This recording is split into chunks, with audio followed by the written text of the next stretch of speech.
Jharkhand high court ने एक बार फिर जेएसएससी माने झारखंड कर्मचारी चयन आयोग की कार्यशैली पर नाराजगी जाहिर की है।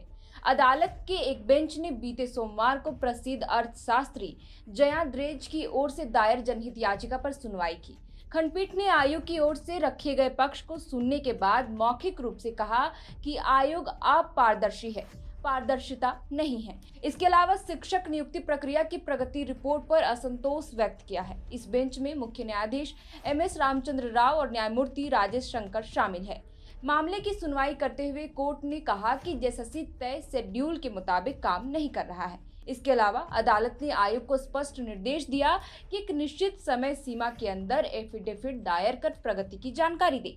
अदालत ने प्राथमिकी और उच्च प्राथमिकी विद्यालयों में शिक्षक की नियुक्ति को लेकर भी चिंता जताई।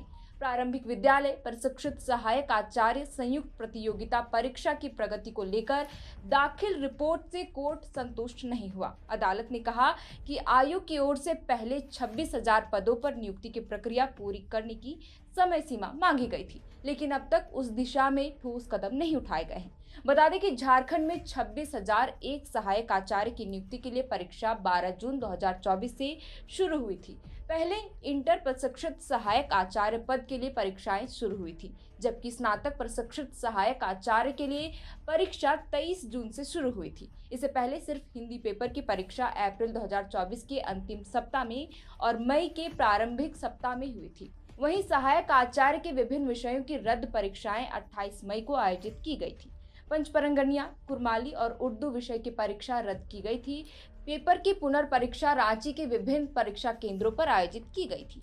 हालांकि नियुक्ति प्रक्रिया शुरू होते ही यह विवादों में आ गया, क्योंकि जारी विज्ञापन के तहत 11,000 शिक्षकों की नियुक्ति पहली से 5वीं कक्षा के लिए, वहीं मध्यम विद्यालयों में 15,001 शिक्षकों की नियुक्ति की बात कही गई। इस परीक्षा में जेटेट पास को ही मान्यता दी गई, जिसके खिलाफ सीटेट पास छात्रों ने पहले से ही हाईकोर्ट में याचिका दाखिल कर रखी थी।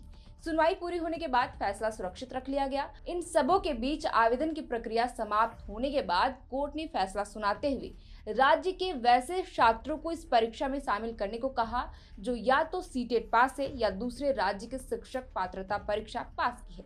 इसके अलावा ऐसे छात्रों को झारखंड में शिक्षक पात्रता परीक्षा 3 साल के अंदर पास करने को अनिवार्य किया गया। साथ ही यदि राज्य सरकार के द्वारा 3 साल के अंदर टेट परीक्षा नहीं आयोजित की जाती है तो यह शर्त लागू नहीं होगा। हाईकोर्ट के इस फैसले के खिलाफ परिमल कुमार एवं अन्य की ओर से सुप्रीम कोर्ट में दरवाजा खटखटाया गया। 30 जनवरी को सुप्रीम कोर्ट ने शिक्षक नियुक्ति परीक्षा से सीटेट पास अभ्यर्थियों की मान्यता खत्म करते हुए सिर्फ जेटेट को ही मौका देने का फैसला सुनाया था, लेकिन तब भी रिजल्ट जारी नहीं किया गया, जिसके बाद फिर से परिमल कुमार समेत अन्य ने अवमानना याचिका दाखिल की। इसके बाद सुप्रीम कोर्ट ने 28 मई 2025 को 1 महीने के भीतर आयोग को रिजल्ट जारी करने का आदेश दिया था। बावजूद रिजल्ट जारी नहीं किया गया और अब इन्हीं सब मामलों को लेकर हाईकोर्ट में याचिका दायर की गई, जिस पर सोमवार को सुनवाई हुई। सुनवाई के दौरान कोर्ट ने साफ शब्दों में आयोग को चेताया कि नियुक्ति प्रक्रिया में और देरी अब बर्दाश्त नहीं की जाएगी।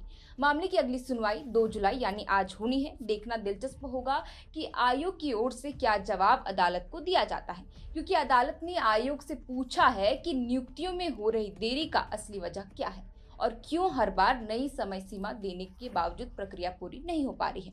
गौरतलब है कि याचिका प्रसिद्ध अर्थशास्त्री और सामाजिक कार्यकर्ता जयाद्रेज की ओर से दाखिल की गई है। याचिका में झारखंड के शिक्षक बहाली प्रक्रिया में हो रही अनियमितताओं और देरी को मुद्दा बनाते हुए हाईकोर्ट का ध्यान आकृष्ट किया गया है। याचिका में इस बात का भी जिक्र किया गया है कि योग्य उम्मीदवार सालों से परीक्षा और नियुक्ति की इंतजार कर रहे हैं, जिससे राज्य में शिक्षा व्यवस्था प्रभावी हो रहा है। गौरतलब है कि इससे पहले भी झारखंड हाईकोर्ट ने झारखंड राज्य कर्मचारी चयन आयोग पर 2 लाख रुपए का जुर्माना लगाया था। हाईकोर्ट ने जेएसएससी सीजीएल परीक्षा 2020-21 के पेपर लीक केस में आयोग द्वारा आरोपी एजेंसी विसेंट टेक्नोलॉजी को ब्लैकलिस्ट करने का आदेश को गलत ठहराया था। अदालत ने इस मामले में आयोग को दोषी मानते हुए उस पर 2 लाख रुपए का जुर्माना लगाया था। जेएसएससी सीजीएल परीक्षा में पेपर लीक के सबूत मिलने के बाद आयोग ने परीक्षा लेने वाली एजेंसी विसेंट टेक्नोलॉजी को ब्लैकलिस्ट किया था। इस परीक्षा का आयोजन जब 21-22 सितंबर 2024 को हुआ तो उसमें भी पेपर लीक के आरोप लगे। सीआईडी मामले की जांच कर रही है और फिलहाल रिजल्ट पर रोक लगाया गया है। बहरहाल जेएसएससी द्वारा ली जाने वाली हर प्रतियोगी परीक्षा किसी न किसी वजह से विवादों के घेरे में आ ही जाती है। कभी धांधली के आरोप लगते हैं, तो कभी पेपर लीक, तो कभी कुछ, जिसकी वजह से आयोग सवालों के कटघरे में आ जाता है। और अब खुद हाईकोर्ट ने कह दिया है कि आयोग में किसी तरह की पारदर्शिता नहीं है। ऐसे में तो कई सवाल उठने लाजमी हो जाते हैं कि क्या विपक्ष द्वारा लगाए जा रहे आरोप क्या वाकई में सही थे? क्या परीक्षाओं में होने वाली धांधलियों में आयोग का ही हाथ रहा है? फिलहाल के लिए इस वीडियो में इतना ही। आप देख रहे थे द फोर्थ पिलर। हमारा नाम है श्रेया। बहुत बहुत शुक्रिया।